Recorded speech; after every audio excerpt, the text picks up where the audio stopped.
Hello, everybody, and welcome to Chapter Select, a seasonal retrospective podcast where we bounce back and forth between a series exploring its evolution, design, and legacy. And we're back to Season 4 for The Fast and the Furious. My name is Max Roberts, and I'm joined, as always, by Logan Moore. Hi, Logan. Max, remember when I said I was going to see this movie in theaters? I do. I was gonna play this for you. I'm very much looking forward to Fast X coming out and going to the theater to see it. And yeah, nice little summer popcorn blockbuster flick. How was your movie theater experience, Logan?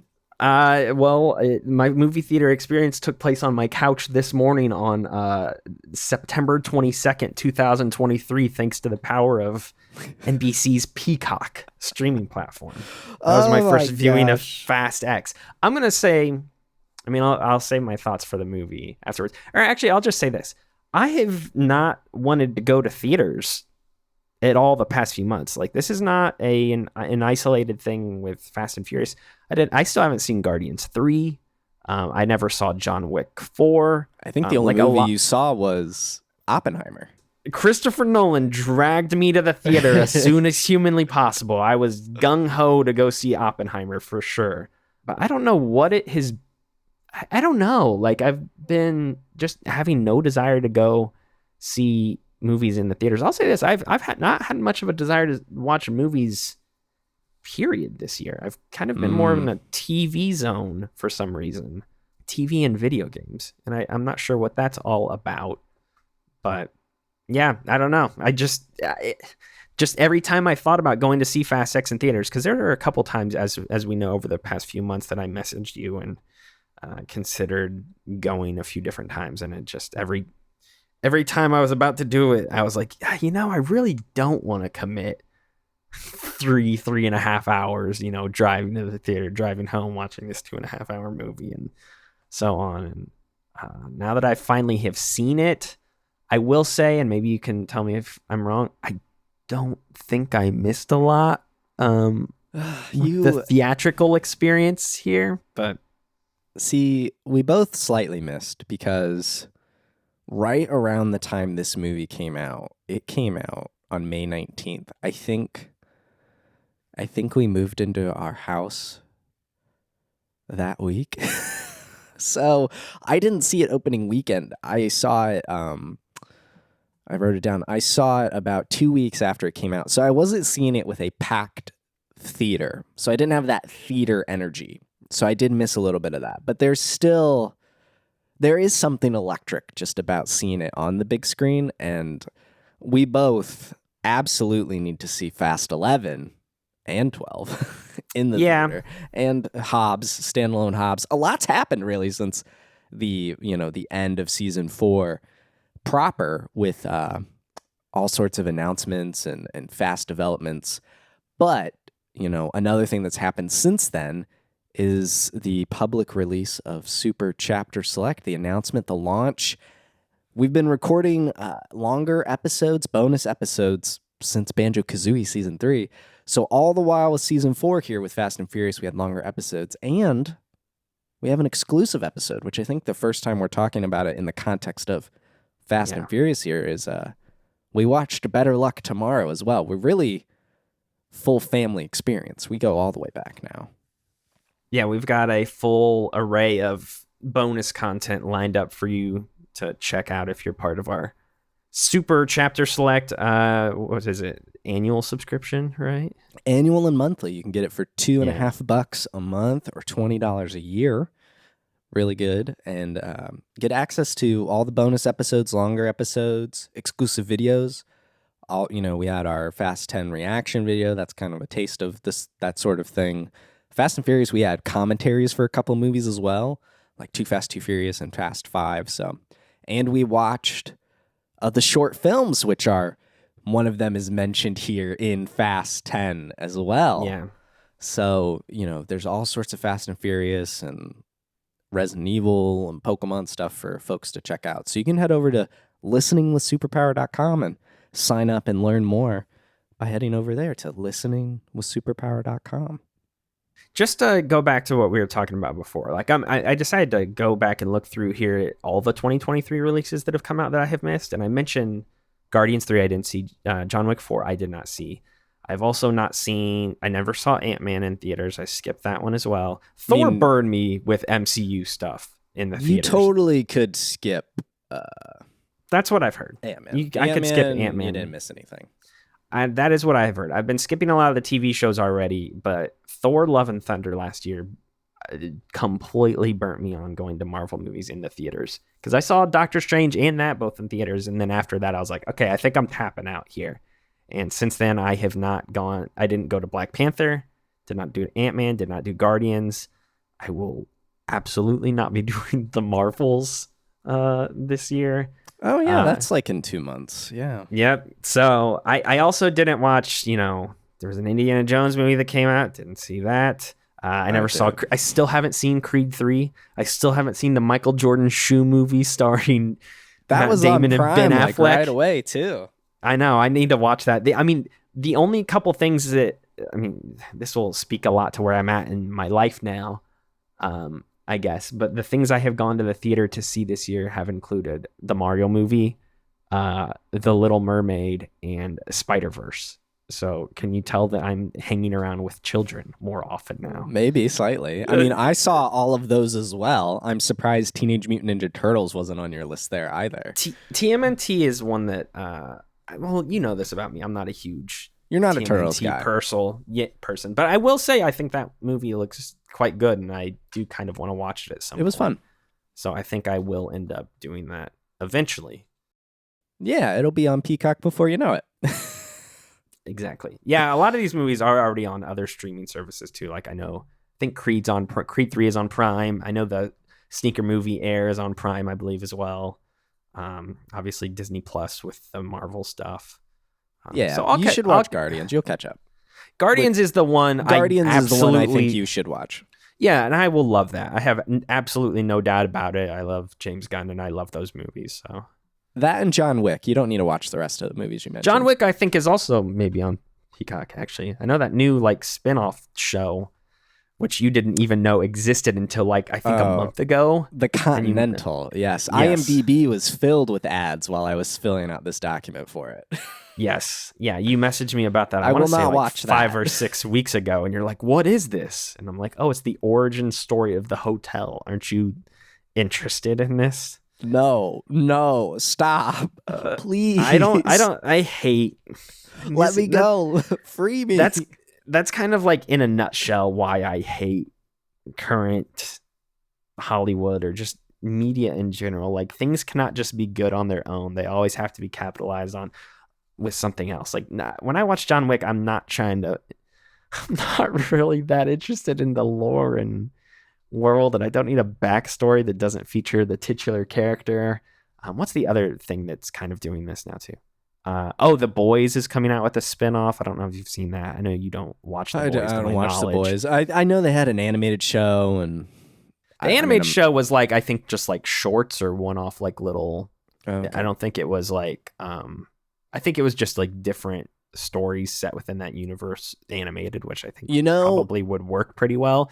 This is a whole spin-off of people in college or something like that.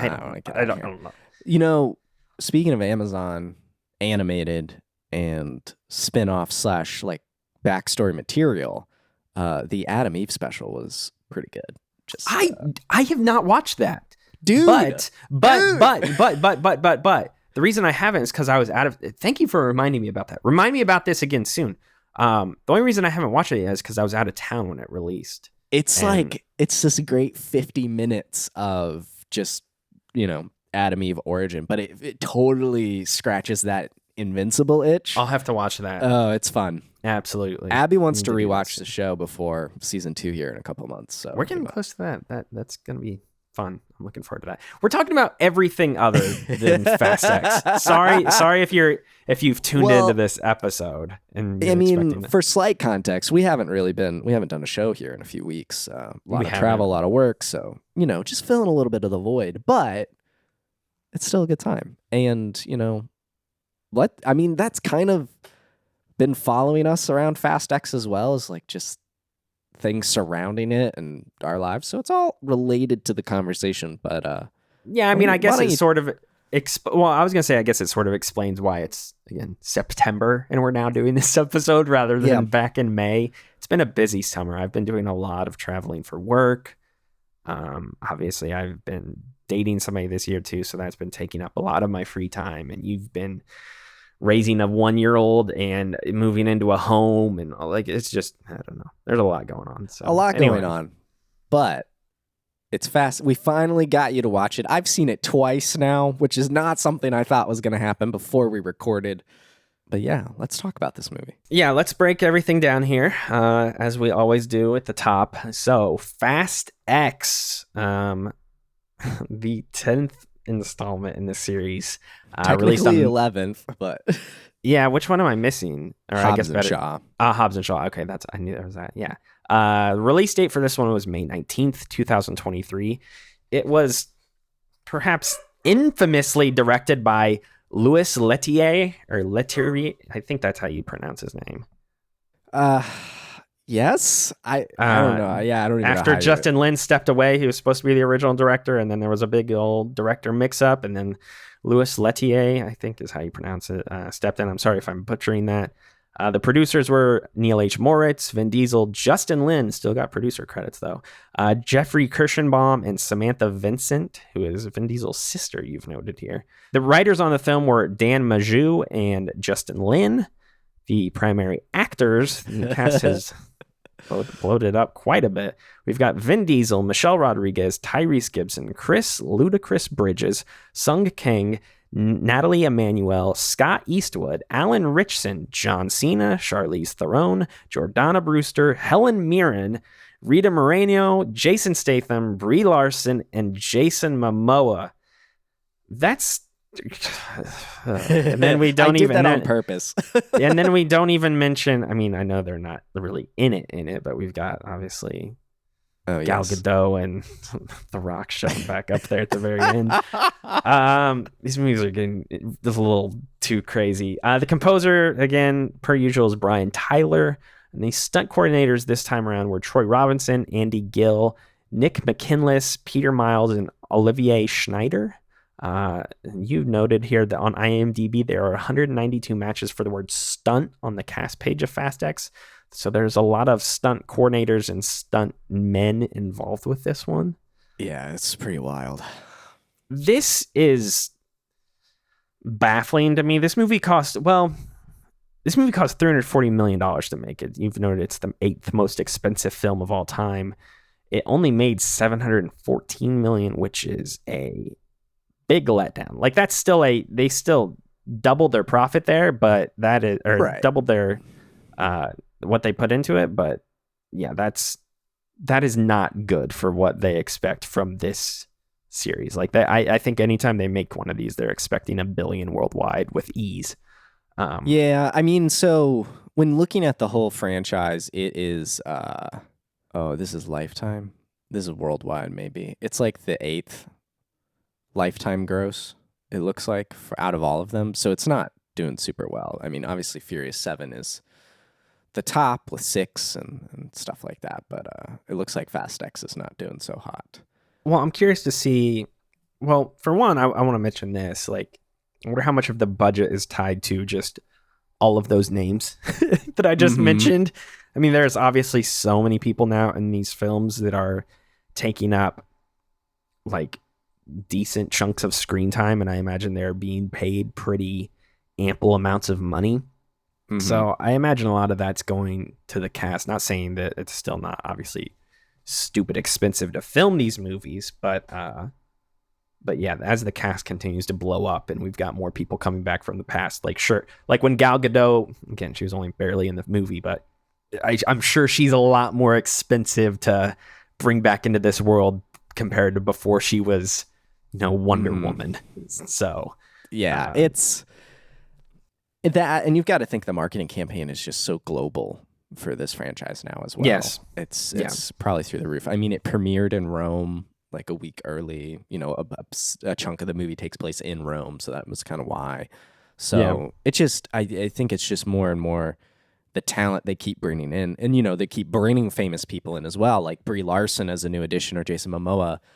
Also, good actors and very expensive and very popular and famous. So they keep bloating it by adding more people, which then you'd think in turn brings more people to the theater to see it. I remember Fast 5 trailers coming out and being like, oh my gosh, Vin Diesel is going to fight The Rock. That's going to be great. And then, just a couple movies later, oh my gosh, now it's Jason Statham and The Rock and Vin Diesel. Like, that mentality keeps going and going. And now we're just 11 movies deep and it just keeps swelling. Critically, this movie on the good old Rotten Tomatoes got a 56% approval rating from critics and an 85% from audiences. I'm going to be honest, that approval rating from audiences is higher than I would expect, but maybe that speaks to what I think about the movie, which we'll get into discussing here. I think at the end of the day, people who are going to see these movies in theaters kind of know what they're signing up for, and so they can't really no one's surprised. Too disappointed by it in that sense. I will, kind of to bounce off that, I think maybe to launch in our overall kind of assessment of the movie. We're getting close to actually recording this episode, and you're like, I'm going to watch it on Peacock, and I'm like, well, all right, I'll do it too. I'll watch it again to refresh myself, because it's been 3 months since I've seen it. I was in a movie theater the first time I saw it, so I wasn't able to take real-time notes. So I was quickly jotting everything down after the movie to try and, capture what I noticed and felt. So I watched it a second time, and I was kind of not looking forward to it. I was like, this is not good. This is going to be rough. Like, it's not going to be a fun, necessary rewatch. And I enjoyed it more the second time than the first. And maybe that's just because I was able to have even more fun with it because I knew the highs and the lows of the movie. Nothing was a mystery. And so then I could kind of lean into each part as it presented itself. But yeah, this movie I think it's better than 9. And heck, I'd say even maybe 8. But it's certainly not the best that the team has produced. And I think a big part of that is it's a 2-parter / now a 3-parter. Yeah. And so this movie just feels broken. Incomplete. Kind of like the Spider-Verse I was talking about before. That movie just kind of ends on a massive cliffhanger. This movie's cliffhanger but that felt designed and earned a bit more. It's very Star Wars-y, right? The Spider-Man thing. This felt unnecessarily split into multi-parts, or at least not split well. So it's gonna be it's unfortunate that it was split out, and now it's 3 parts. So now it's going to be dragged out even longer, which, whatever. I'll be here for the ride. But we'll see if it's going to get dragged. I'm curious to see if it is going to get dragged out longer because, again, this movie made a lot less money than they anticipated. But also they're making a Hobbs movie now that is like the bridge between this and Fast 10 2, Part 2, whatever they're going to call it. Yeah, that's what's next? Hobbs is next, according to Dwayne Johnson and the internet. Well, he sure had a lot of free time on his hands after Black Adam imploded. And something else imploded on his hands, didn't it? I'm trying to think what it was. I know his Black Adam was like one of the big things. Yeah. Well, I'm thinking of Cavill, who lost Henry Cavill, Witcher and Superman, back to back. So, here's the thing I'll say about this movie. I don't think it is bad necessarily, but I wrote one of the notes I wrote here on my end once I got about 75% of the way through the movie is just, I am surprised by how boring I'm finding this movie to be. And I think it is, I don't know. I think part of that's just because the story they're telling here is not all that thrilling or engaging or fun, honestly. Like, it's just typical, I'm a shadowy figure from the past and I want revenge on Dominic Toretto. And it's like, okay. So it's really, there's nothing super engaging about that plot line. And then I feel like the set pieces are starting to kind of become, it's just this whole here's the thing with this movie, which I think is both to its benefit and its detriment. is that for the entire run of this series, they have been just steadily upping the insanity every time. Every single movie seems like it tries to one up the one before it, not only in terms of its set pieces and the action scenes and what's happening on screen, but also the story. And I know we talked about this in, I think, our episode 8 or 9 discussion, or our Fast 8 or Fast 9 discussion, where it's like, okay, now nuclear bombs are getting into play here, and like this woman wants to nuke the world. Like, at what point? I think that's 8 because she steals the nuclear sub, which somehow Giselle is now in possession of. Yes. So like we talked with that movie, like the scale of this keeps blowing up. At what point, like, are they gonna go too far? And this movie, I think, to its benefit, chooses not to go too crazy. Like, it's very personal. It's still insane. Like the opening thing, the new villain Dante tries to do is, "Hey, I'm gonna blow up the Vatican." It's like, okay. So there's still crazy stuff happening. But at the same time, I think this does lead to it, like I said, being a little bit more, I don't know, boring. Like they've upped the stakes and they've upped the insanity so much that to then like kind of scale things back just a bit makes it a little less engaging, sort of. But also that's what I wanted to some degree. Mm-hmm. It's a hard line to sort of balance here.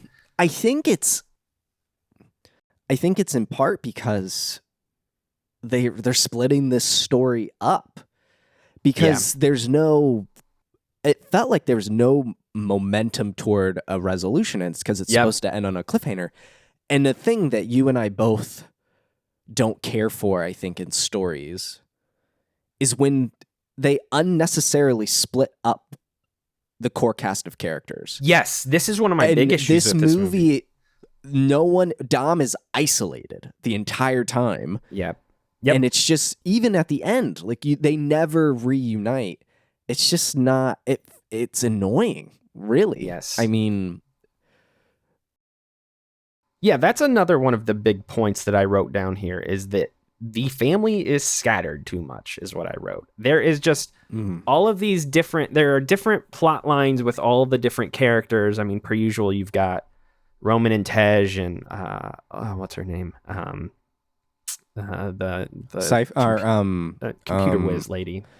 Oh my gosh, I can't remember her name. I don't know. Ramsey. Ramsey. It's an R. It's an R. Yeah, you've got Roman, Tej, and Ramsey all running around doing their thing. That's kind of been the MO for the past couple movies. You've usually got Dom and Letty together. They're no longer together, obviously, because Letty's in jail hanging out with Cypher for half of this movie. So you really do have Dom isolated for most of the film. And then, you know, everybody else kind of shows up. Mia shows up at one point for one scene playing Hot Wheels. It's such a bummer that everybody is so scattered and split up, and it makes me wonder.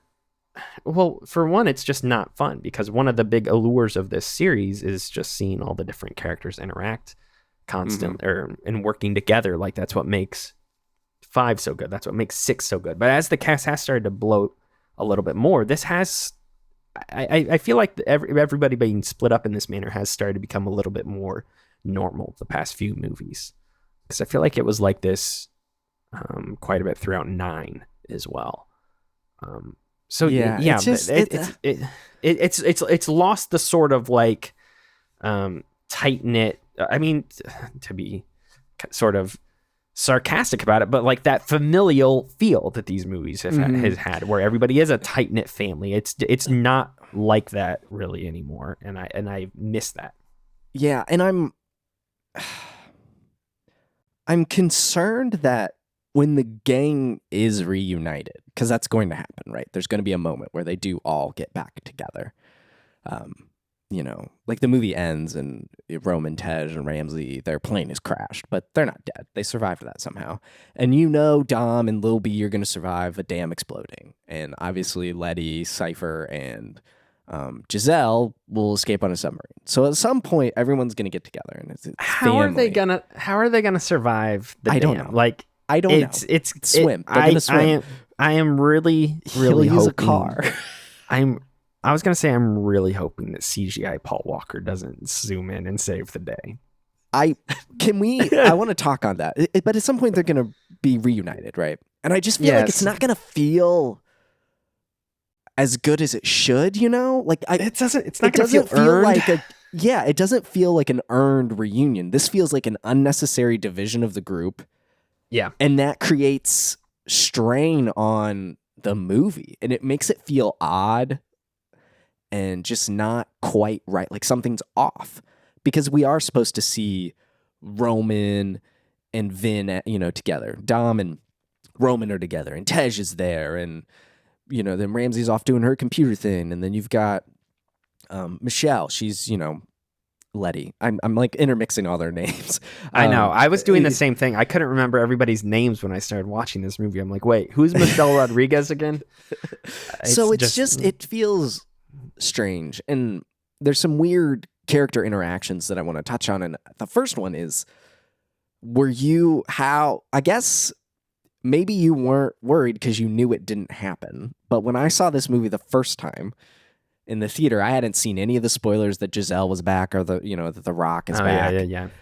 So when we see, oh my gosh, I'm just going to say Jordana Brewster playing Hot Wheels with Lil B. Mia, thank you. And then the bad guys show up at the house and they start attacking, and you just see someone beat a bad guy from the kitchen. Yeah. Yes, I absolutely thought it was CGI Paul Walker. If that's okay, you did think that. Okay. Yep, I did, but I knew he wasn't. Fear. I knew he wasn't in the movie, and so I was like, so yeah, I was very confused for like a moment there. I felt like I was like, Cena shows up. They're gonna bring him back, and it clearly was shot that way too. They wanted you to think it was him first, but then also everyone's like, oh yeah, Jacob would be here too. Well, they've already had his car pull up to the house at the end of the previous films. That's fine. The car is a good embodiment of Paul and feels respectful, but. And speaking of, I don't know if you caught this. I think the parking lot from the beginning of the movie, where Dom is teaching Lil B how to drift. Is that the parking lot from the start of the first movie? I think it is, where Brian is drifting his car. I think it's the same parking lot. Isn't he doing that in like the parking lot of Dodger Stadium or something like that? No, I can't remember. I'm not confident. It looks like the same parking lot, but I haven't gone back to confirm. But it definitely at least gave that vibe. Yeah, to me, and so it was just but I was really worried about that, and it felt weird. And then I think the other weird character interaction moment was with Han and Shaw. That felt very unrealistic and rushed. And I get it. There was combat. Unrealistic because Han's returned from the dead. Unrealistic because they're cool with each other. Like there's no. How Han doesn't hold a grudge against him. Yes, him, I don't understand. I get family. Everyone's family now, but there is no. Like Han's like, I got to do this by myself, and then they fight. But that's only because Shaw thinks he brought the bad guys to like detain him. It felt like so. That felt more offensive to me and like a justice for Han kind of sense than in the previous in F9 and stuff, like just bringing Han back. Yeah. And then having Giselle show up at the very end of the movie and Han not know about her also feels kind of like feels almost like a slap in the face to arguably my second favorite person in all these movies. So well, they're pulling a Star Wars with the no one's ever really dead type thing that's going on here. Like no one's ever really gone. Is no one ever really dead? Because I don't see how Jacob comes back. Well, I got news for you. We've seen Han already blow up in a fiery explosion. This is true.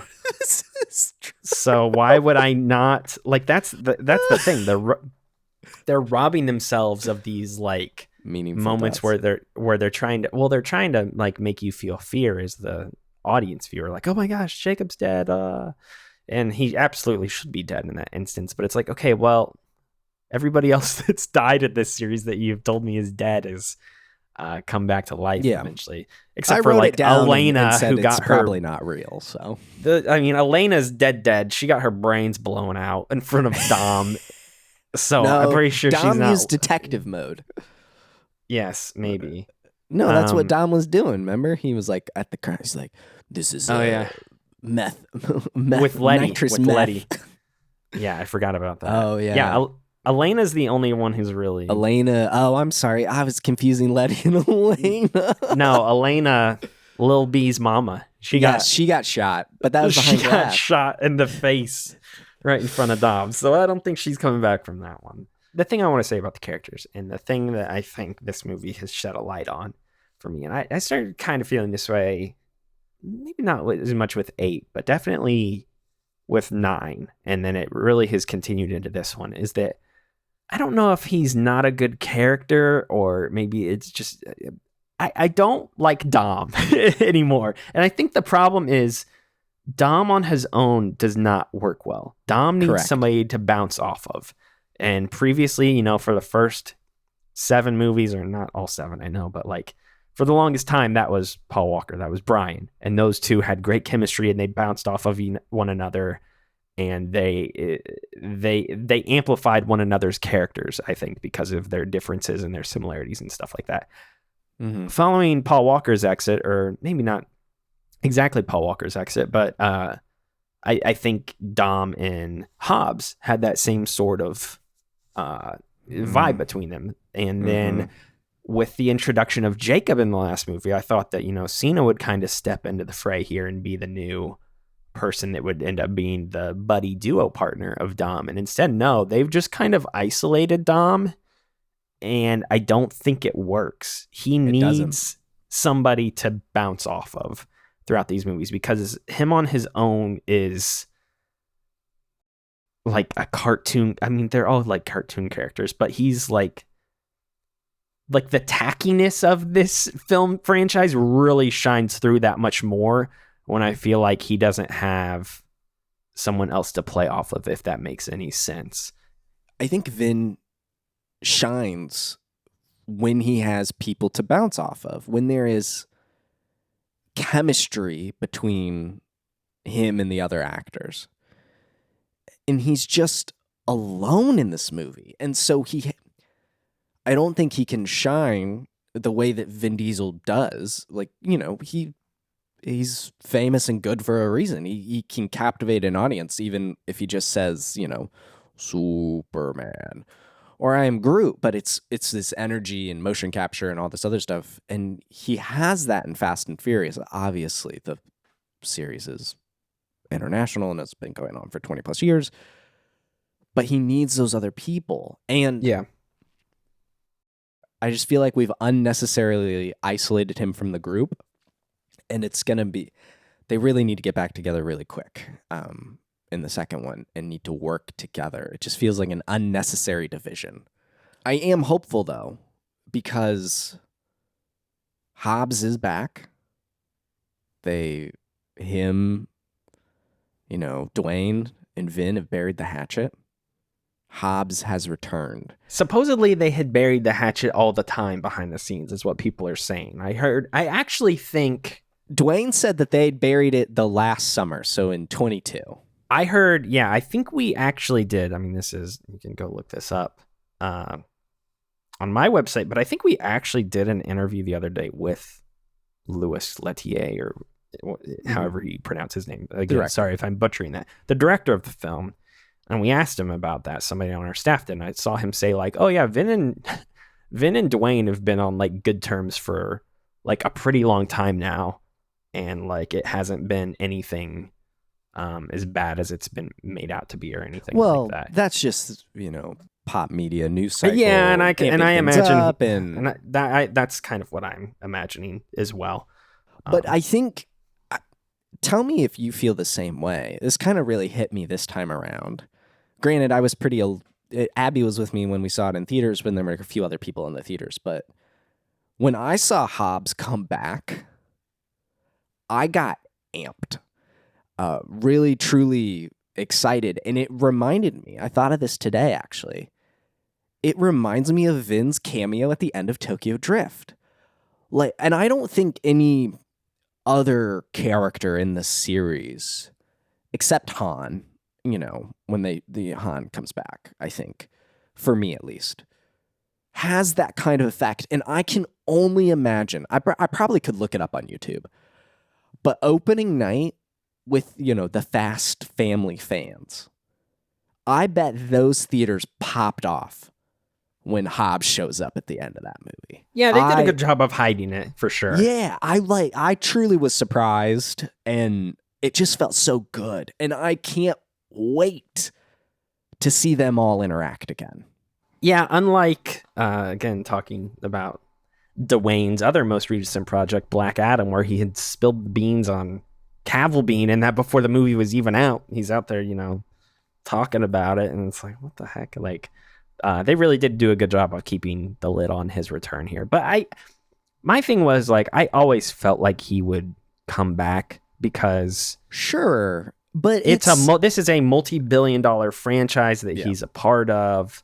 Like, I know he always says this, and I do actually believe The Rock on this front. Like, he always says, like, the fans tell me what they want, and I try to listen to them. So, like, everybody wanted to see him back in these movies. There was no way I didn't think he was not going to oblige that. Right, I never thought that either. But especially with these movies, like, nearing the end. Like, he is a pivotal character and pivotal part of these movies. He's going to come back for the final stretch here. Yeah, so. But it felt good. And I think... I'm really hopeful for that chemistry and stuff again. So, but Logan, there's kind of like a big thing we haven't talked about at all. And we've been going for, I don't know, 30, 40 minutes. Is it Lil B? You want to talk about Lil B? No, not really. Is it Momoa, I imagine? Jason Momoa, man. I feel so vindicated. I feel so good. The movie Fast 5 is so good, and the safe chase is so good that they've used it twice now. This is literally the opening, like, 3 minutes of the movie. I was like, oh, we're just watching this again. I love it that we're going back to Reyes, and that Reyes has a secret son that no one knew about, who is Jason Momoa. I love that they just edit him into scenes. I actually almost would love it if they pulled a George Lucas and went back to Fast 5 and just put Jason Momoa in the background. Don't do that. Oh, I think it's so funny. Like, I'm, you know, not genuinely, I would love it if they did it. I just think it's so goofy that when you go watch Fast 5, Jason Momoa is secretly lurking around. I love that we open up back in Brazil. It gives us a little bit of, you see Paul, because they're able to reuse that footage, and God, it feels so good to see him in a movie like this. I know that was very not strange, I guess, but I guess it was strange. I don't know. Like, I was like, oh, I'm sitting down to watch a new Fast and Furious movie, and there's Paul Walker.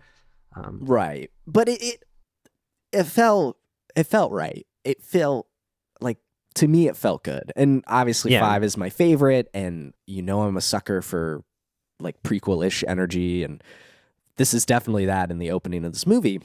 And I love this idea of, I mean, it's similar to the leap from 6 to 7, where Jason Statham is coming for vengeance for what they did to Owen Shaw.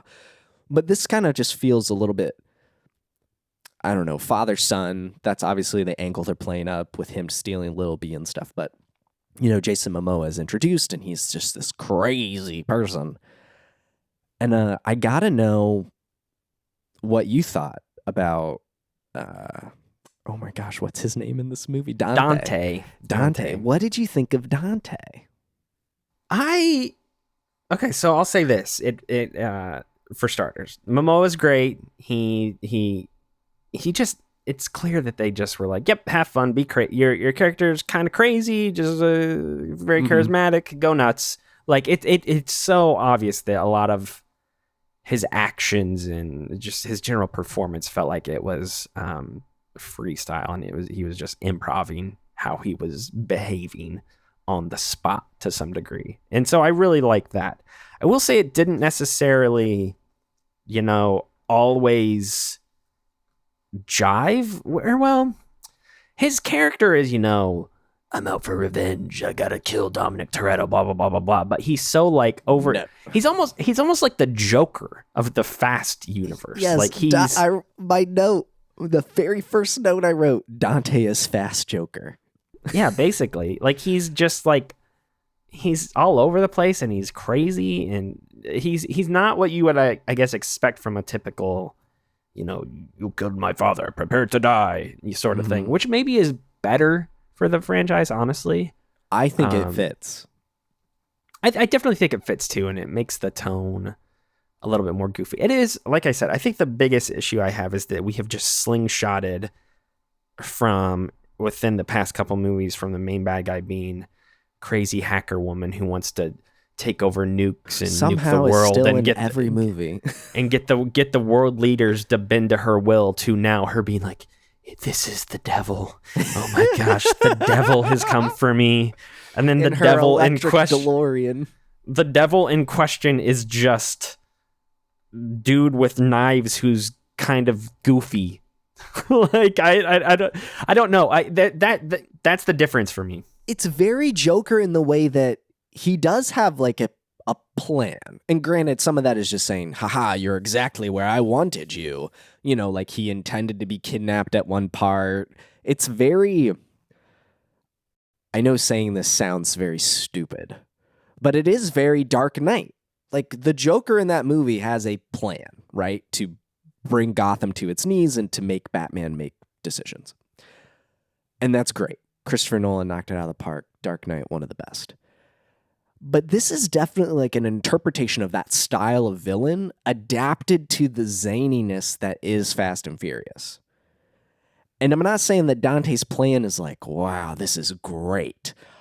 But there is something about him being, who are you going to save? Your family's so big. How do you choose? And he blows up the Porsche guy from Fast 5. But he does put Dominic in these situations that feel fitting for this universe. And he reacts in a way that I think someone who's very intelligent and smart, but also is just like has a few screws loose. He's a loose cannon. Yeah. It feels fitting. I don't know. It definitely fits in this world. And I think he's the best villain that we've had since probably when The Rock was soft villain. Like his energy is good. That's not a high bar to clear, in fairness. No, but I do agree with you for sure. He's one of the better villains that we've had. And it's mainly just because he feels unique. Like I said, it's obvious that they just kind of let Jason Momoa go nuts, and that's probably the best direction he could have received. I want to say this too, and this will kind of take us away from Jason in our discussion of Dante, and we can talk more about him throughout the episode. But that one thing I do like about his performance in this is that it feels like he's not, maybe I just don't know Jason Momoa as well compared to some of the other people in these movies, but it feels like he is not just simply trying to play himself. Right. One of my biggest problems with this movie is that Jacob is just John Cena now. Yes. Talk to me a little bit about this, because you're way more familiar with wrestling. You definitely have a better grip on John Cena than I do. He does an attitude adjustment on a man, which is his in-ring WWE finisher, through the floor. The guy that he tosses through the floor. Oh, that that's move like he his does. Move? That's it. That's John Cena's finisher in WWE. Okay. He has him on his shoulders and then he flips him down onto the ground and he goes through the floor. That's cool. So that was his WWE move that he did. And I knew they were going to have him do that. I was thinking about this. He feels like a very different Jacob from F9. Oh yeah, he's just John Cena now. He's just John Cena. Like, and this is kind of how Hobbs devolved too. Hobbs, I feel like, used to be Hobbs a was character. Definitely, yeah. And then as time went on, Hobbs just became Dwayne The Rock Johnson. And it only took one movie for this to happen with Cena, where Jacob I felt like was because they kill him, and I'm putting big quotes around that. Yeah, he'll probably blast in and save Dom and Lil B at the start of the next movie or something. It does feel a little bit like Whiplash for Jacob. I did like all of the John Cena scenes with him and Lil B. I did too. I didn't have a problem with it. I really enjoyed them and his performance. It was kind of refreshing. But it was not Jacob. Jacob was like brooding and like kind of hyper serious in the last movie. There was no joking or real levity to his character whatsoever. And that's because he was the villain last time. Yeah, I know, but then he shows up, but that is just total Whiplash, because then he shows up this time and he's cracking jokes left and right, and it's like, bro, who is this? This is not the guy that was in the last movie. A guy that at one point wanted to, kill his brother. Now he's coming and he's like, hey, what's up, bro? Your dad sent me to come save you. And, what's up, little sis? Yeah, it was strange. Maybe because I'm not familiar with John Cena's work actually outside of Fast and Furious. What else would I have seen John Cena in? Peacemaker, I know, is his other big thing right now. I did watch that iteration of Suicide Squad. I did not watch Peacemaker. Yeah, I mean, he's just I enjoyed it. He was definitely more. I do notice the complete character rewrite. The in-ring version of Cena is a lot more, like in terms of like how he is in WWE. It was a lot more close to how Jacob is represented in this movie. Making jokes, even just the way he talked in this movie was like night and day compared to the last one. Just his cadence of his lines and stuff like that. It was very, very strange. And I get that he was the villain in the last one. And so, like you said, like he was supposed to be more dark and whatever. But like he's changed quite a bit. I do want to say this though, quickly. And perhaps this explains why he has changed so much. How many years did we skip between films? Because this is a good question. Lil B is now 12. A big boy. That's right. Like we're 2 movies removed from when he was a baby and Jason Statham's on a plane with him fighting everybody. And he's like, what? This can't be possible. Old. That was Fast 8. The film is set 2 years after the event of F9. He's 12 now. So what's the gap between 8 and 9? Because he was a little baby in 8. Oh, that's a good question. So F. Furious. That's what I'm saying. And here's the other thing. I don't know if we want to talk about Lil B too, because he's one of the new characters. First off, why does his ethnicity keep changing every movie? That's interesting. Yeah, I don't know if every time you look at a picture of flashback Dominic Toretto, he's far more, I think, Hispanic looking than he does today. Well, apparently, his mother is 2 years is between 8 and 9, allegedly.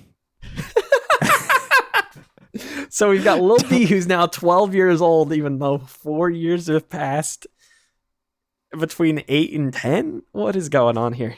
Lil B and oh my gosh, I can't even comprehend it. Well, like his age keeps changing, his ethnicity keeps changing, because his mom's Brazilian. Elena's Brazilian, right? Yeah, and then Vin Diesel's mom. I looked this up actually because I was curious. I was like, is there a way that they can explain how Lil B is just a black kid in this movie? Because it doesn't make much sense. And Vin Diesel's mom is white, and his father, he doesn't know his biological father, but supposedly his father is of.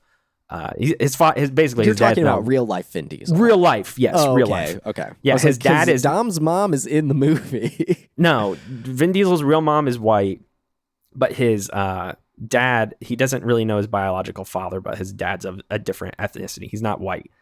Sure. So I was like, okay, but even if he was black, I guess I don't know. It's not a huge deal, but again, Lil B keeps changing every movie. Changes, yeah. Yeah. It's just very bizarre. That all of this keeps changing with the time jumps. And apparently only every 2 years.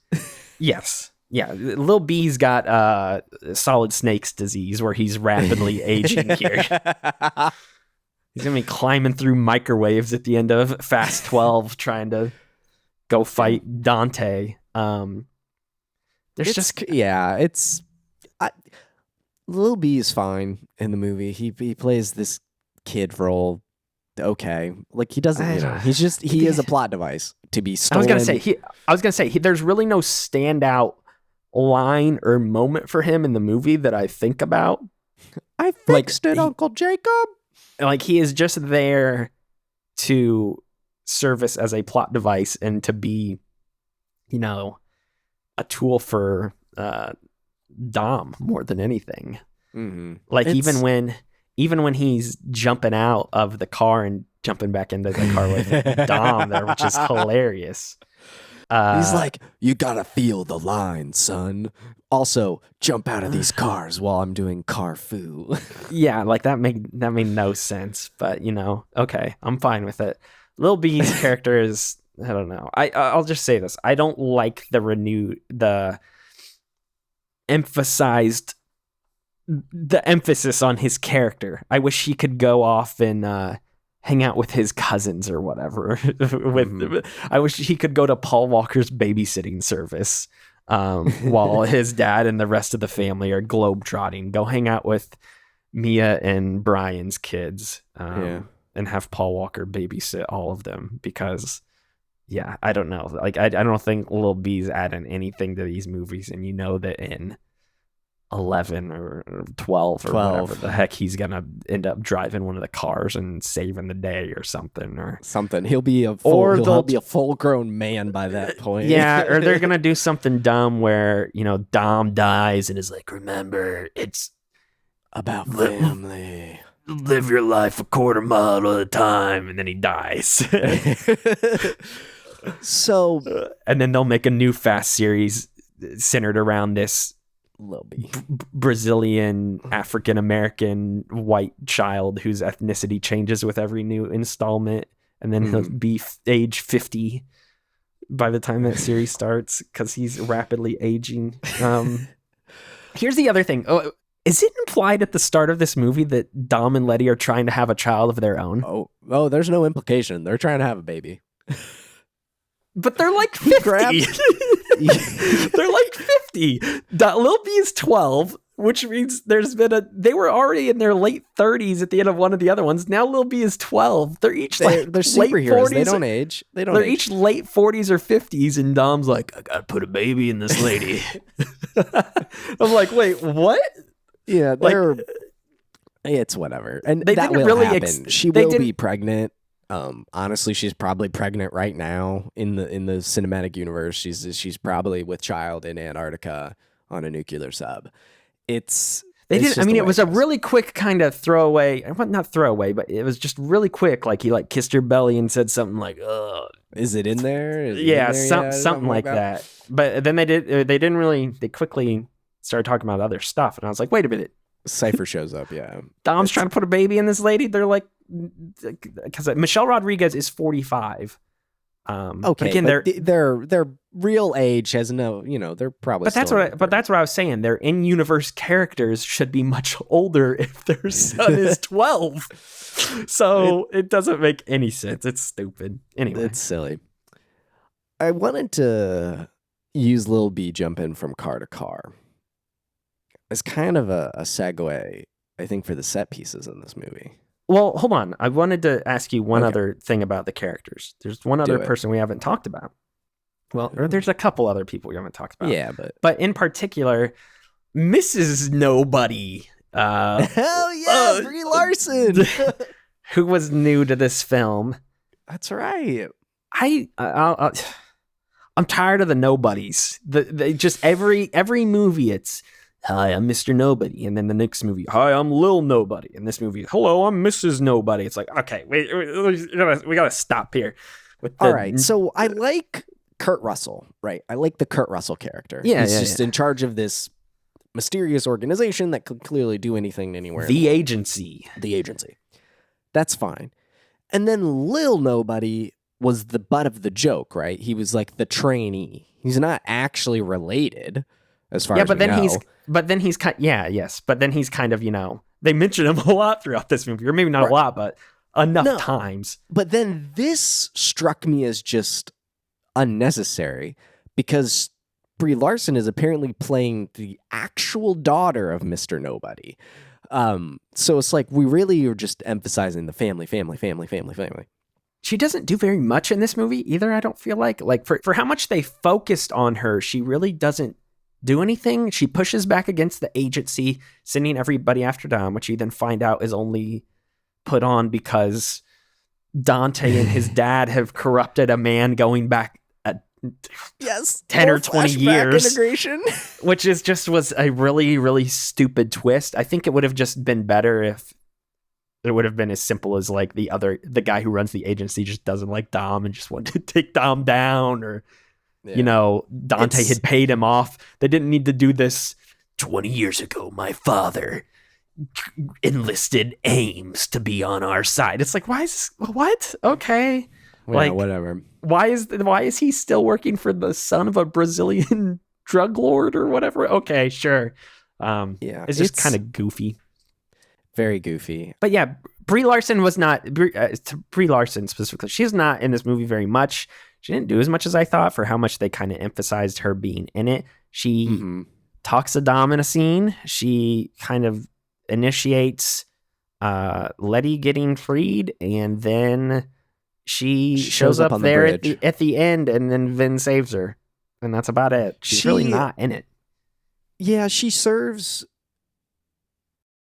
She's kind of somewhat it's when you zoom out and you look at the whole thing, you see where her character fits in this cog of Dante's plan, right? Because Ames works with or for Dante, so they're manipulating her. She steals God's eye, which then Dante steals at the bridge. Like, that's the whole thing, which is how they get Lil B. So, like, you see all these little pieces that's kind of the dominoes. It's like you push one little, Dom says he'll have a Belgian ale as the small domino, and the big domino is Lil B is stolen and in trouble at a dam. But knocking it over is Mrs. Nobody, or is that what they call her? They call it, her name is Tess. That is her character's name. Tess but Nobody. They do kind of call her... I think somebody does refer to her as Mrs. Nobody, actually, but Miss Nobody. I don't know, so something like that. Tess just kind of carries God's eye from one place to another, and God's eye just continues to. God's eye is a thing we cannot escape. Yeah, God's eye just continues to be this thing that is ever present in this universe, and I wish they would have never implemented, because anytime they need to explain something with it's just this person. It's just this broad tool that is used to forward the plot constantly, and it gets a little tiresome how much it's been implemented in the past, because it was introduced, I want to say, in 7, I think. So yeah, it's just been a little bit too heavily implemented. Yeah, I wish God's eye would go away. Let me say this real quick, and then we'll talk about the stunts, because I know we're moving in that direction. Very quick shout out to Cypher, who finally has good hair in this film. Yes, a respectable haircut. This is her best haircut. We finally have a normal-ish haircut for Cypher and Charlize in this movie. Also did not know that she knows kung fu and can take down 20 dudes. Also not really sure how she didn't get shot with thousands of bullets being fired her way in that fight scene she was in at the start of the movie. But family. She's got good hair now, at least. She does. She finally has decent hair. Actually, I want to use that fight as, I think, kind of the starting off point for the stunts, which is, from an action perspective in this movie, my biggest kind of bummer thumbs down thing is there is a lot of hand-to-hand combat in this movie. I think too much for a Fast and Furious movie. I feel like anytime there was a big moment, it ended up with fists instead of cars, if you know what I mean. Yeah. You didn't like Roman and Tej fighting there in front of Pete Davidson? Okay, first of all, why is Pete Davidson there to begin with? And the two of them fighting is funny because that's their characters' roles, is to play off each other like that. Yeah. But there's always some sort of fist fight, whether it's Michelle Rodriguez and Cypher or, Jason Statham and Han fighting, and then those bad guys come in. You've got Brie Larson doing a little bit of that. It's all hand-to-hand combat. Even doesn't Ames comes in at a point with some hand-to-hand, like in the streets of Brazil there. There's an overemphasis on fighting with your fists instead of with the car. Well, then I was going to say too, not only hand-to-hand combat, but shooting and stuff. Like I think of the final bridge set piece there where they go back to the bridge from Fast 5 and it's just a big shootout. It's like, okay, this is kind of... And there's only one little car boring use there where he blows it up with a rock and the gas pedal and the tank leaking and stuff. Yeah. I just kind of... When I think back to the 192 people associated with stunts, I feel like most of that was focused on fighting rather than big car set pieces that this series really is known for. Looking at, I wrote down the set pieces as Rome, obviously this Rome chase, which we'll talk about. Mm-hmm. I had a plane chase. There's a plane chase in this movie apparently at some point. There's the bridge shootout. There's the race, the street race in Brazil. I guess plane chase would have been like the helicopters and the plane stuff at the end of the movie. Mm-hmm. But that's kind of it. I guess driving down the dam, but I associate that more with the end as well. There's no distinct standout. Yeah, there's no big... I was expecting them to build towards a big set piece too, because that's, how these movies have usually gone in the past. Like, we're building towards the heist, and we're going to pull the safe out and drag it through the streets, or we're building toward this airplane, or it's just like the different things like that. And that's not really here. And yeah, I don't know. The ones that are included too, I don't know if we want to break them down piece by piece, and I'm sure we'll talk about this more as we get into this. But the other big disappointing thing is, like, not only are these set pieces not as interesting as they have been in previous films, but there is a major, perhaps more than ever, focus on CGI. Like, this is something that we've seen creeping in more and more within the past couple of movies. But it was more blatantly obvious here than I think ever. The number of real sequences with actual cars in it, I or cars doing real things. Yeah, real stunts with cars. Like, I cannot think of anything off the top of my head, to be totally honest. The street race. Maybe, but that was... And granted, there are 2 explosions in that scene, which, again, the explosions could have been real. I didn't have access.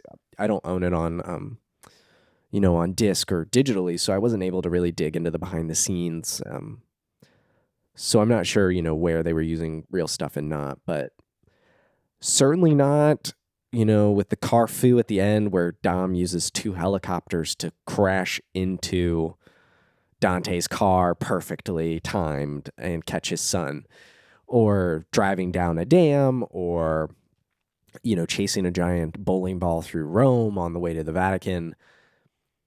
None of that's real.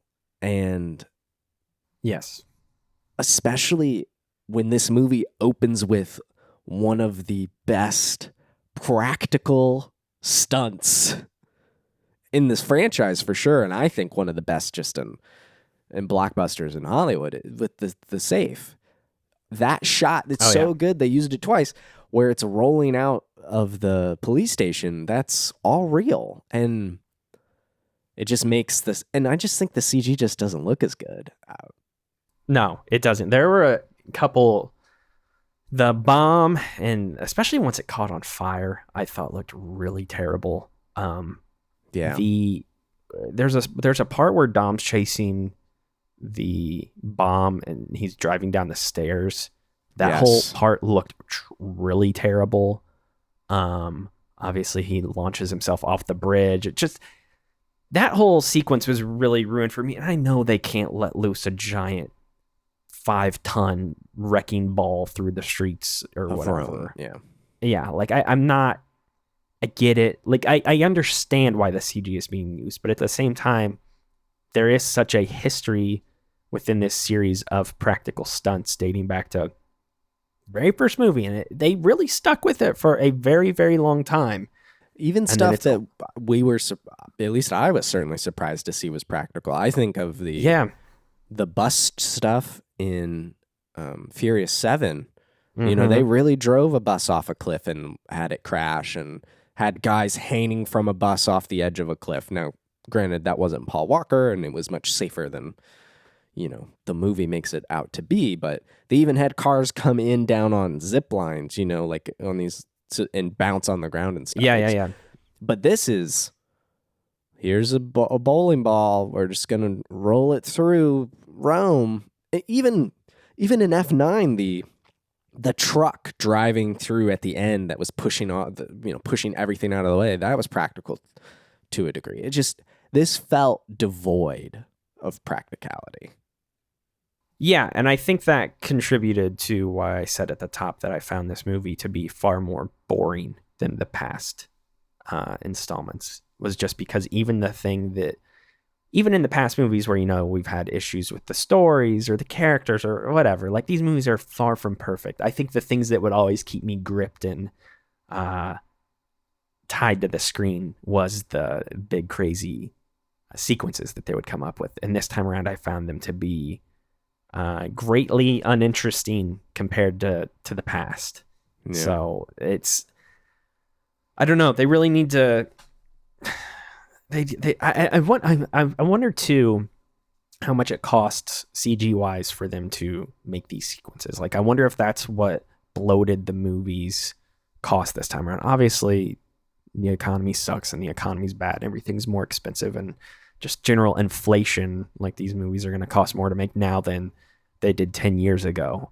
But I do wonder what the trade-off is between creating a practical set and shooting real stunts with the vehicles compared to just mapping something out and doing it with computer graphics and visuals and stuff like that. It wasn't very satisfying, especially as a fan of, you know, the practical stuff and seeing real things happen and the big moments, you know, it felt, the absence was felt. I will say this, despite bashing the CG or just not being a general fan of it, the final dam sequence is hilarious. It looks terrible, but it's hilarious. Yeah, it's a good memeable kind of. Yes, like it was probably my favorite part of the movie in terms of the car craziness stuff, the car foo or whatever, even though there's no actual car foo. Anything tied to cars and vehicles that happen in the movie, that was my favorite part. Sure. Just because it's so classic Fast and Furious. Like, what the heck are they doing here? How does he survive this? Yes. And not only that too, I wrote down with the Rome chase sequence, like, how is Dom's car still drivable after all of this? Because he is getting wrecked into and bounced into and driving downstairs and getting blasted, and then he launches himself off a bridge and crashes directly into he launches himself off a bridge, blasts into a crane.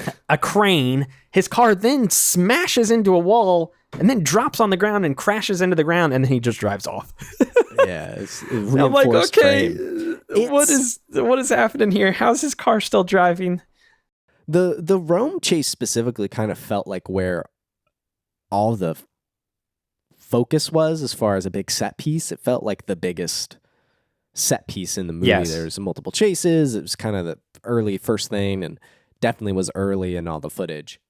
there's a big cool down after that too, because then they introduce characters. Oh, this is Mrs. Nobody, and this is Ames, and this is the agency is after. Now you guys are the most wanted people in the world again. Which I found to be strange. That the funniest thing to me, not the funniest overall, but one thing that I found silly is that when we finally pick up with with Lil B and Mia, they're just chilling out at home, playing games, playing Hot Wheels. I'm like, your brother's the most wanted person on earth.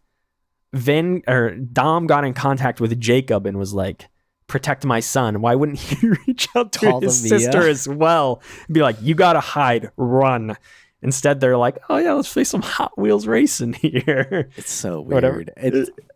I did want to say this. I want to make sure I said this about Rome specifically. A couple of things. On the practical side, from a cinematography perspective, I noticed a few drone shots, specifically using drones to follow cars and chases and do some really cool maneuvers.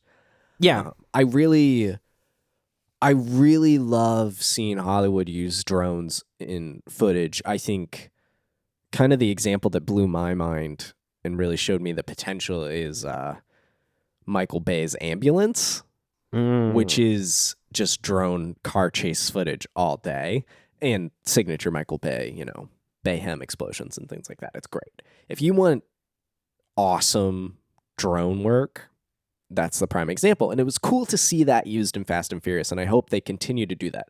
Conveys real speed, creative shots, can really do cool stuff in chases and explosions and things like that. And then I also felt, this had to be intentional, but the whole Rome chase felt very reminiscent of Brazil. Yes, I felt the same way. It had to be designed that way. It's a big metal object going through a city, destroying things. Dom is in the modern version of that same car, using the car to hit other. There's even a few shots where he rams the police cars out of the way. It's essentially the same chase, just moved over to Rome and with some more zany stuff going on. So I thought that was at least cool to see that they were thinking, how do we tie this more to Fast Five? Because that's so integral to the plot of this film. So I appreciated that. And I like the drone footage and stuff. But after that, it gets really goofy and not in a fun, or it's fun, but not in the way that, I would prefer Fast and Furious to go. Yeah, I mean, outside of that sequence too, like we were talking, that's kind of the main one in the movie. Other than that, there's the drag racing sequence, which I did not enjoy because it's not really drag racing. It's just Dante laughing like the Joker going, ah, ha, ha, I put bombs on all your cars, which you knew he did. And so then it's like, okay, this isn't even really a drag racing scene, like a throwback classic drag racing scene like you'd expect from one of these movies. They were trying so hard, right? They were trying to elicit that old Fast and Furious feeling. And I really enjoyed the whole build up to that race. Dante's entrance is just so good. With his arms out and all the guns around him, he looks like Shiva, I think is the name of that Indian god or goddess. Just the multi-armed creature. But then you've got the streets back in Dominic Toretto. Yeah, it's cool to see that in very much, this is Brazil kind of energy. And then it's just a straight line race. And two of the cars blow up, so there's not even really and you really always kind of knew that was going to happen. Yeah, so it's like, oh, he's they were just close, going but so try far to kill them. Like, look back at I think it's F8, yeah, Fate of the Furious, that opening race, where his cousin, owed a car or whatever, and Dom drove it and blew it up with the pop can, and that's a better way to capture, I think, that old spirit, but with the modern flavor. And they just missed it here. I want them to keep pursuing that. I want a street race. I want that still to be a part of the DNA going forward. But you got to actually make it a race and not just a reason for more explosions. Like I want some real driving stakes. And it's hard to do that when the series is so different, but I feel like they can figure it out. I agree with you. Speaking of the drag race real quick, and we'll go back to the other stunts here in a moment, but what did you think about the introduction of, I didn't get her name, but Elena's sister showing up?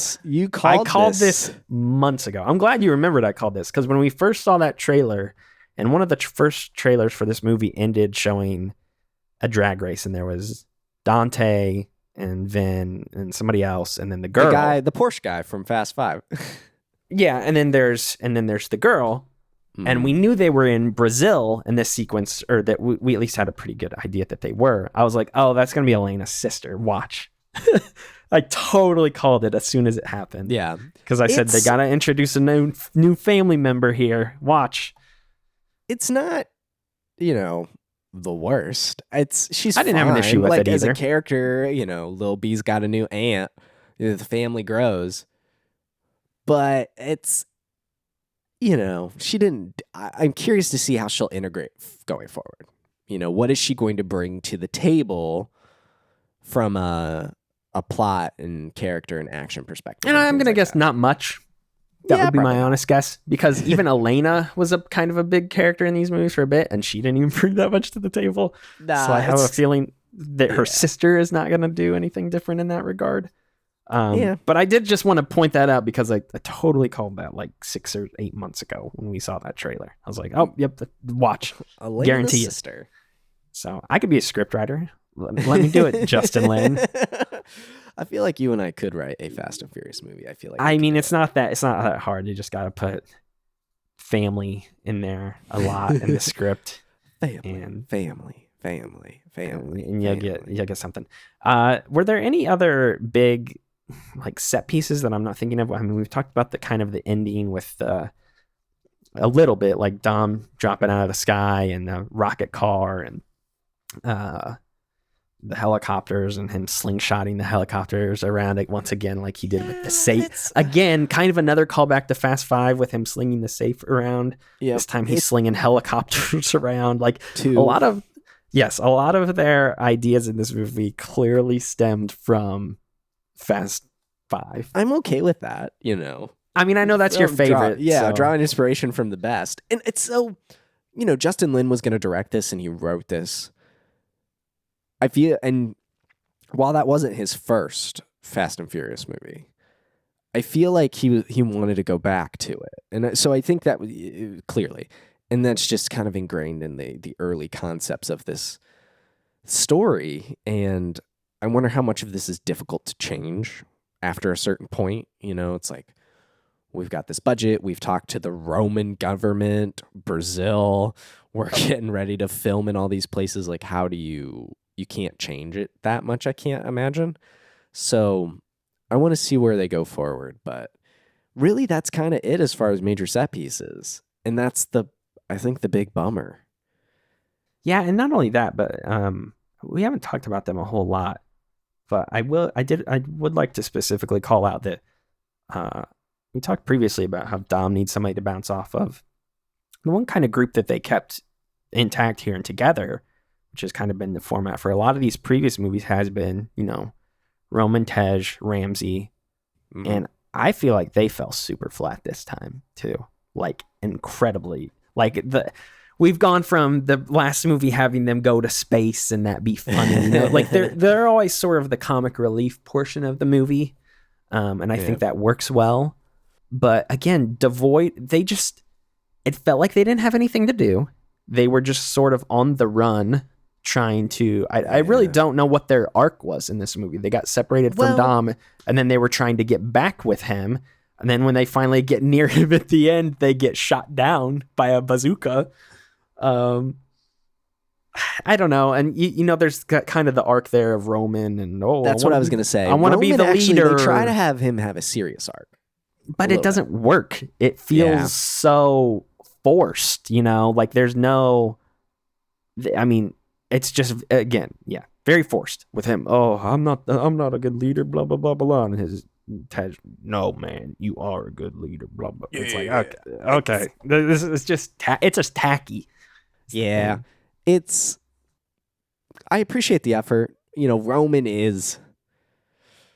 I think besides Vin, the Roman and Tej was in the movie too, but they're some of the longest running cast members in this franchise. And how do you make them different, right? How do we elevate the character and help them grow? And I appreciate them at least trying to make Roman have a bit more of a serious arc. It feels like that makes sense, 10 movies in for him. But it just kind of felt a little flat. And I feel like that leader line, like, nah, man, it sounds like a leader to me. I feel like that would have meant more if it came from Vin. Yeah. And Brian obviously isn't there. Really, it would have meant the most coming from Brian, right? They grew up in Barstow and all that stuff. Like that really, obviously that can't happen.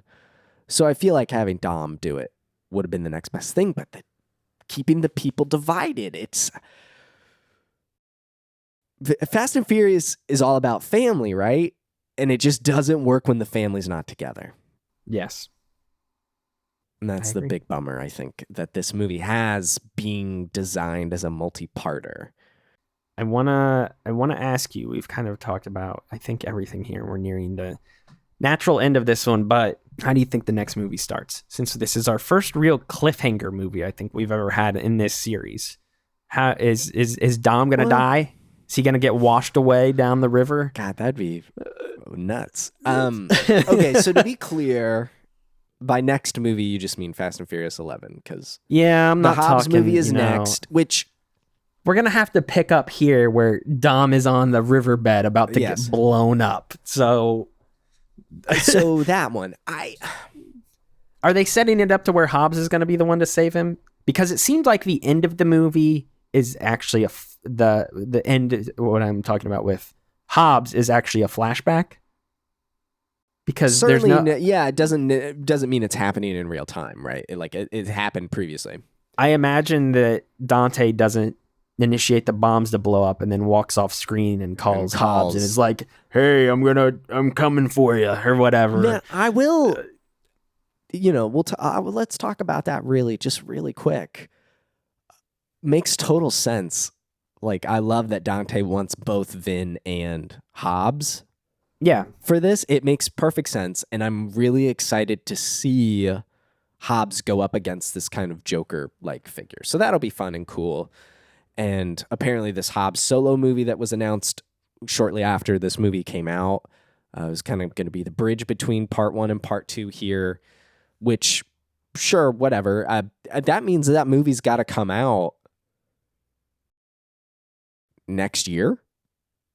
Well, I mean, it's important that Fast and Furious 11 is currently slated for April 4th. Sir, we're in a strike. Yes, that's what I was gonna say. We're in the middle of a strike, so literally nothing is happening right now. Yeah. So still, it needs to come out before Fast and Furious 11. So let's just say everything's pushed. Let's be generous, say a year. So that means Hobbs is out in 25, and then 11's out in 26. Yeah, so I'm reading it here. The next movie is indeed Hobbs, which will set up Fast X Part 2. That cannot be the name. They will have a better name than that. They have to. That's just what they're calling it right now. Yeah. And then I think is there one more after that, or is the solo Hobbs movie the one that was tacked? No, Vin was saying it was a 3-parter. I feel like that's what he was. Well, I'm wondering if the 3rd parter is the Hobbs solo movie. Maybe. We'll be generous and say we only have to go through 2 more of these. I assume there's... Vin Diesel has previously said that Fast X Part 2 would be out in 2025, but obviously those plans may be up in the air. Well, the thing with that, I don't think they would be filming that now anyway. So as long as they've... Yeah, as long as they've... And people are still... well, actually, I don't know because I guess the writers are on strike. I was gonna say somebody's probably working on the script for that. I mean, there's ideas. I'm sure they can probably get moving on this pretty quickly once the strike ends. I'm gonna guess. Not too hard to. Yeah, not too hard to write. Yeah. So, where do we pick up in Fast and Furious 11? We're gonna pick up, and in the first opening shot, we're gonna return to Dom and Lil B. Lil B will now be 17 years old. He'll have been standing on that mustache on that riverbed for 5 years, waiting for it to blow up. Yeah. So it seems like Hobbs is gonna idea that Hobbs swoops in. That's probably what it'll be.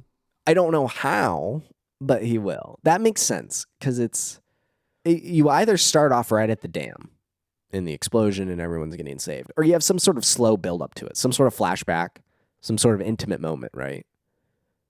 And then it comes into the world, the waves crashing down on them, and someone saves them. This family. Heck, maybe it's a flashback scene between Hobbs and Dom.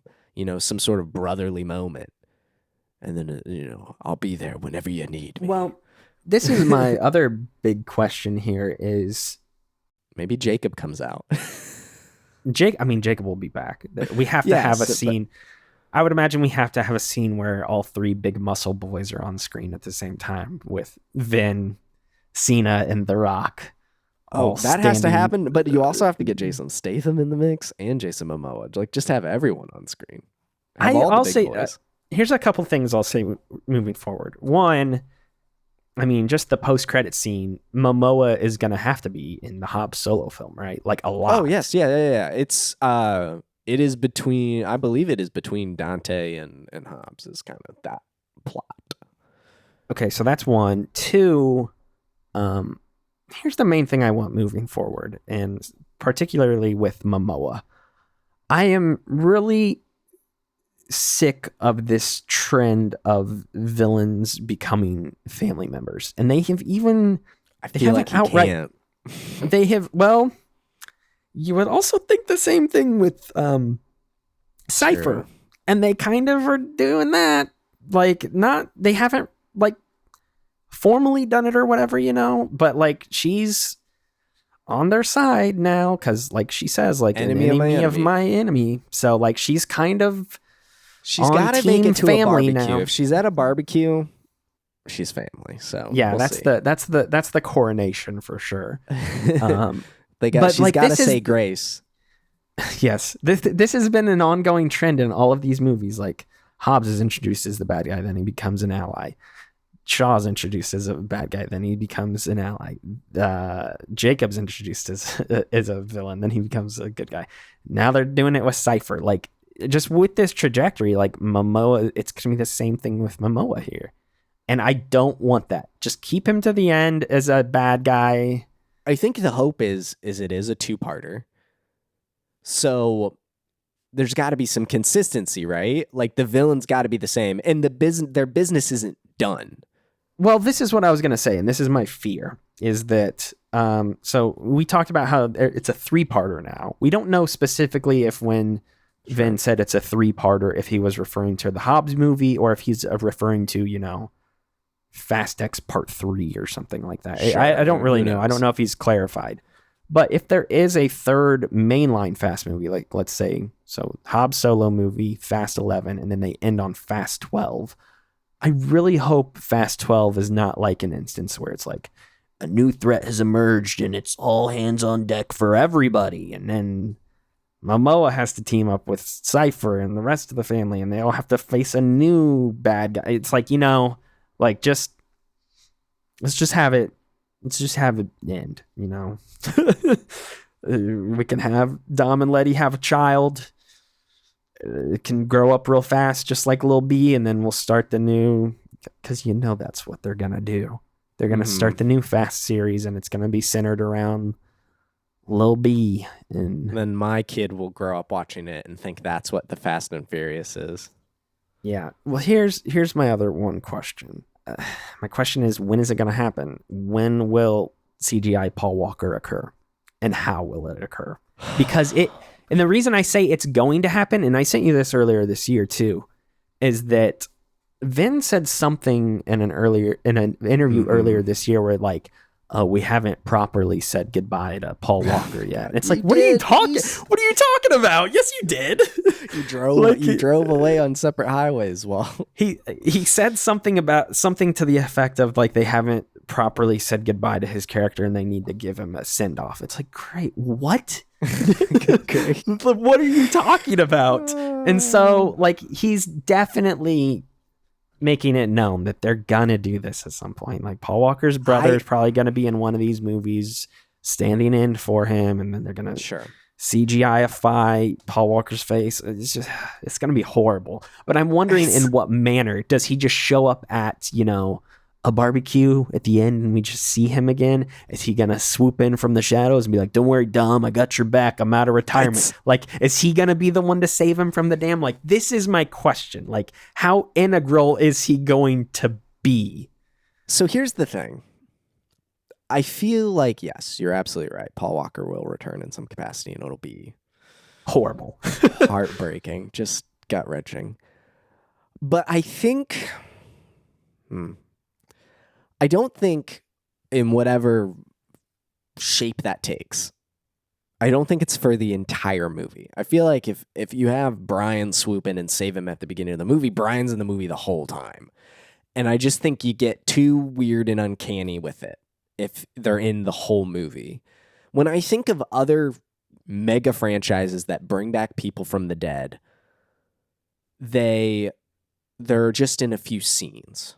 Right, I think of Star Wars a few times where they've brought a few dead actors back for scenes, and they've just played small moments, and I feel like that's what they would do with Paul, and it's a small moment, and so to me that automatically rules out combat, big moments. Maybe in a car he could be there for a big moment, but I feel like really it's got to be some sort of barbecue, like the final family barbecue.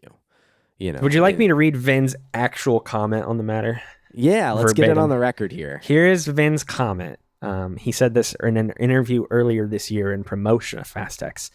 He said, quote, that moment in 2013 when the world was struggling with his loss, talking about Paul Walker, the studio made a very bold and righteous and daring decision to keep Brian O'Connor alive, Diesel said. Quote, I will give you this without spoiling anything. I couldn't imagine this saga ending without truly saying goodbye to Brian O'Connor. What? Is he saying he wants to kill him? Like, I don't understand. I don't understand either. It's, to me, right. So if this is truly, the end of Fast and Furious, this incarnation of it, there does have to be a big family barbecue, send off, goodbye kind of. Yes. The kids got to be there. Everyone, heck, we got to see everyone. The ghost of Elena hanging over the house, waving down on everybody. Yeah, bring back what was that kid's name? Bring back Eva Mendes. Oh my gosh, she was back. Remember, she was brought back in the end of Fast 5. I do remember that, but they got to bring her back again. They could. They really, really could. No, what? Gosh darn it! What's that kid's name? He drove the zebra car, gets shot down, mowed down. In the first movie. Yeah. Yeah, I forget his name. Maybe he's alive. He can be up there with Elena, waving down on everybody, like the end of Happy Gilmore. Yeah, kind of that up in the sky kind of moment. So, yeah, he'll show up at a family function. Show up. I am curious to see to what level they make him show up. I'm hoping as little as possible. The thing I will say, like, I think you and I are and maybe we've talked about this on a previous episode, but I'm very skeptical of them doing this, and I know they're going to do this. And we talked about this in a previous episode, and I asked you if you thought they would, and you're like, no, I don't think they'll touch that. And I was like, oh, I think you're out of your mind. They definitely will. So they're going to do it at some point. The thing that I will say in their defense, though, is that obviously Vin and the rest of the cast who has been around for a long, long time were very close with Paul Walker. So if they do bring him back in any capacity, I imagine they will want to do it as carefully as possible and as respectfully as possible. And I'm sure Paul Walker's family they'll probably try to get Paul Walker's family to sign off on it. And I think Vin's still close with Paul's family and stuff like that. So yeah. I don't want to chalk it up as something that they're doing ultra flippantly, but they just have to just be careful. Just be careful. Please. I don't want it to be too disrespectful. I still miss Paul Walker though. Ever since he passed away, these movies there's just been a void with these films. And it's a bummer. But we will always have those first 7 movies, which is such a silly thing to say because 7 movies is a lot. And Brian's still there. And I do love that his spirit is still in the movies to some degree. He is there. There is something comforting knowing that in this world he is alive, and I like that. But I like that too. I don't want to see him all computered. Yeah, I don't want to see that either. Even if that technology is improving, it's still very much uncanny valley. Oh well. All right. I don't think we didn't really talk about the music or sound design. I don't really think we need to, if I'm being honest. It's a Fast and Furious film. They include some licensed tracks and then nothing really to say otherwise. They've got obviously an original score too, but I don't have anything to say about that if you don't. Other than that, we'll do best car, Max. What is the best car? I think it's Dante's purple Impala, personally. I also liked the car Han is driving in Rome. I want to say that's is that the Alfa Romero? Yes, there's this Alfa Romero, the little orange one that Han drives. I like that. It's just a nice, tight little car. So, those are the 2 I like the most. What do you think? What did you care for? I mean, I liked, which will be our art for this episode. I did like John Cena's. What was the car again? 92 Mustang. I did like his little 92. It's a 92 Mustang? It is a 1992 Ford Mustang. Is it really? The little crappy one he's driving with the canoe on top? Yep. I didn't know that. I thought it looked worse. Purchased by Jacob Toretto when he was 13. He rebuilt the car from the ground up and kept it ever since, continuing to use it as an adult. I kind of like that just because it was unexpected for everybody. Like it, like you said, it's the art. Seeing the Hot Wheel, I actually think it's a pretty good looking car. It's not a Mustang in the sense of you look at it and think Mustang.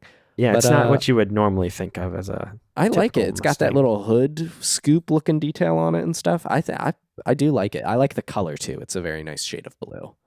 Other than that, the coolest one I think is the 2003 Lamborghini Gallardo, the gold one that Roman is driving you have around. That Roman energy about you. I do like the Lamborghini that he is driving in the Rome chase sequence. I think it's really Roman really is definitely a Lambo guy, from the orange one that he drives in Fate of the Furious to this gold one. It's very loud and proud. It's a good car.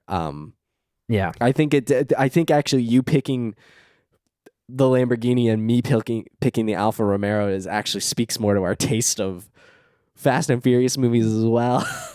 Yeah, you've always liked the more colorful stuff for sure. Yeah. So this is cool. This is good. I think that's a good collection of cars. I think what's nice is,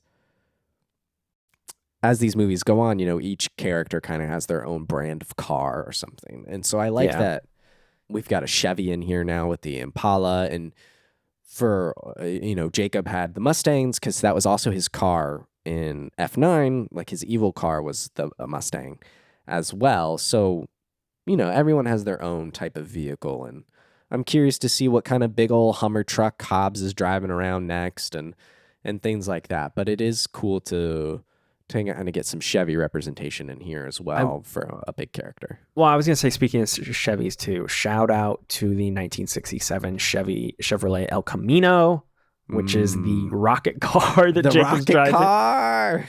I mean, even outside of the fact that it has rockets attached to it, I like how El Camino's look. It's a small little compact car that's got a truck bed with it. It's just always been very unique and cool looking, I think. And then you attach some rockets to it, and it's that much cooler. So shout out to the El Camino. It's a fun one. It's a very fun car.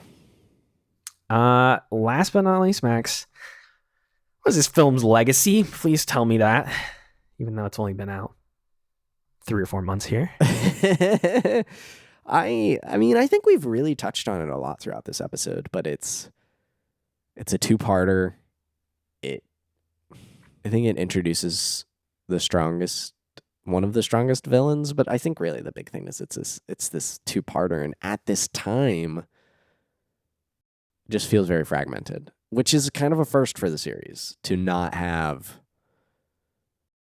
resolution at the end of the movie. And so, I just am hesitant going forward. It feels incomplete, and I'm not used to that, and I don't like it when movies that are broken up into multiple parts are years apart. I think that's frustrating. I always think back to The Matrix, where they put those 2 movies out in the same year, or Lord of the Rings, where those were filmed all at the same time and put out fairly close to each other. But and now with the strike, which obviously no one planned for. Even without the strike, it was going to be a pretty lengthy gap. It was going to be for a 2-part movie. Yeah, because a lot of these 2-part movies would only be like 1 year apart. Think of Avengers, think of Harry Potter, think of like a lot of times. Twilight. You're right. Yeah, they do. They do film a lot of these back to back, and have them out within 10, 12 months of each other. That will not be the case here. Obviously, there's a strike going on now, but even if there wasn't, there was always going to be a 2 or 3 year gap here, which is kind of interesting. And then a solo film in between all of it. So I don't know. I do feel like we've been talking about this past couple episodes. They're stumbling towards the finish line here. I think they just need to wrap this up. Like, I really do hope when Vin talks about it being a 3-parter, that the 3rd part he is referring to as the Hobbs solo film. That would help. I really just cannot envision 3 more total movies in this series to wrap everything up, because it's already just getting too bloated and out of control as it is. So, I think the legacy of this movie is obviously hard to say in the moment. Again, I think generally speaking, it will be that this is the Jason Momoa movie, and I know he's going to be in more of them, but that's what a lot of people, I think, ever since they started introducing new characters, like 5 is the Rock movie, 6 is maybe not. They don't introduce Jason Statham in 6. But 7's the Jason Statham movie. End, yeah. Yeah, Jason Statham is the 7 plus Paul Walker Goodbye. 8 is the Charlize movie. 9 is the Cena movie. This will be the Jason Momoa movie. And I think that'll kind of be the thing that sticks with people moving forward the most. And then just the fact that, like we've talked about throughout this episode, this is really like a pseudo sequel specifically to 5, which I think kind of stands out quite a bit. Obviously, all these movies have been building off the backs of each other for long time now, but this is in particular a sequel to a film from 5 entries ago, which is kind of interesting. So, well, I think that does it for our discussion here on Fast X. Thank you all so much for listening. Thank you all for your patience, as we've been we've been kicking this can down the road for a while, so it's nice to finally talk about it with Logan, and we are truly entirely caught up with Fast and Furious now, which is good. Feels good. So thank you all so much. Assuming the show still exists, I was going to say, assuming the show still exists and whenever the next one comes out, 2030. Yeah, we'll put another one of these episodes in the feed as long as we still live. Yes. So Hobbs will be next whenever that is. So, stick around for that. And that one, I will try and force Logan to go to the theater to actually see a Fast and Furious movie at the theater, preferably opening night. I really want to have him kind of feel the energy there. So, but until then, you can check out more of the show right here in your podcast feed, or head over to chapterselect.com. We've got plenty of other seasons. Currently, right now, as of we're recording, we've got Season 6 with Pokemon going on. I've been playing through the mainline Pokemon games. And then Season 7 is Metroid Prime, which will be early 24. And then Season 8 is going to be Castlevania. So production on those has begun. So you can check all of that out. And of course, there's Super Chapter Select for longer episodes, bonus video content, and all that sort of stuff. Just for $2.50 a month or $20 a year. You can check out more at listeningwithsuperpower.com and check out and support the show. If you'd like, you can follow Logan on Twitter at Moreman12, or I guess at X on X now. Gosh, jeez. Probably, I don't know. We should have a Twitter talk later. But for now, Moreman12 and his writing over at comicbook.com. You can follow myself at MaxRoberts143 and my writing over at maxfrequency.net. But thank you all so much for listening, and until next time, adios. Chapter Select is a Max Frequency production. This episode was researched, produced, and edited by me, Max Roberts. Season 4 is hosted by Logan Moore and myself. Season 4 is all about the Fast and the Furious. For more on this season, go to chapterselect.com/season 4. Follow the show at Chapter Select and check out previous seasons at chapterselect.com.